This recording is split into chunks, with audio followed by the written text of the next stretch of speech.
यकनों के हम गर्दी पागोला बामन रोजो शब सोचानुन दोस्त रोजो शब सोचानुन दोस्त रोजो शब सोचानुन दोस्त इश्क के हज़ार बामन इश्क यकनों के हम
दर्दार इश्क़े बेशुमार इश्क़े जिसका गुमान के दोस्ती मगिंदा ये पुल्ला न रो दे गो दिले होना द्वारग शाना ज़ालिम मसंदा इश्क़ यकनों के हम इश्क़ यकनों के हम गर्दी पागोला बामन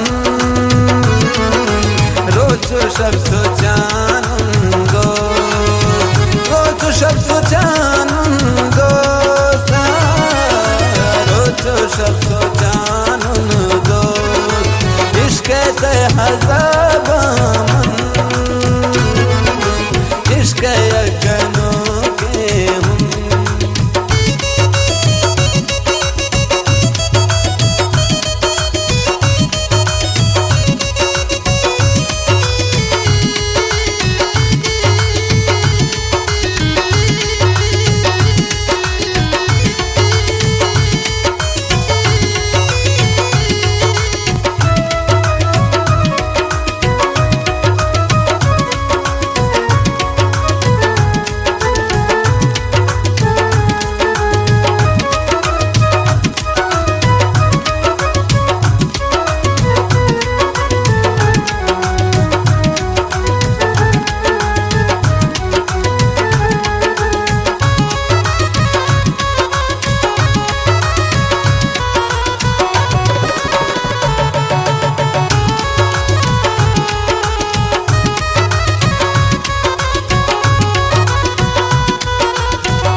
पागोला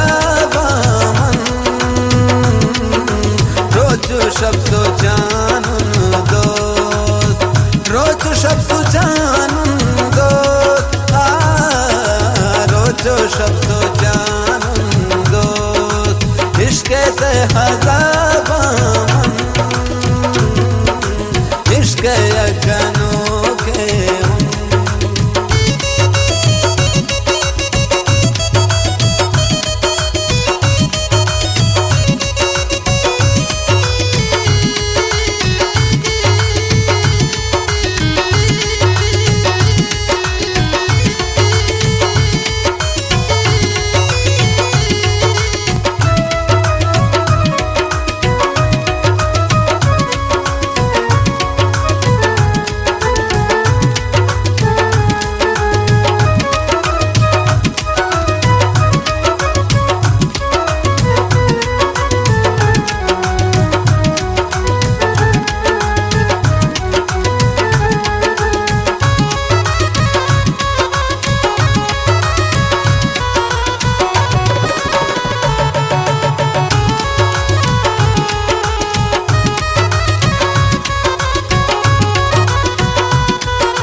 फरियाद कनी मन मारो चीनिया ब्या की त्रायाद कनी मन कुछ अम्माने सैला दिलाशात कनी मन नसीबावती वाबियार पात कनी मन नसीबावती वाबियार पात कनी मन इश्क यकनों के हुन गर्द पागोला रोजू शब्दो जानून दोस्त रोजू शब्दो जानून दोस्त इश्क यकनों के हुन गर्दी पागोला बामन रोजू शब्दो जानून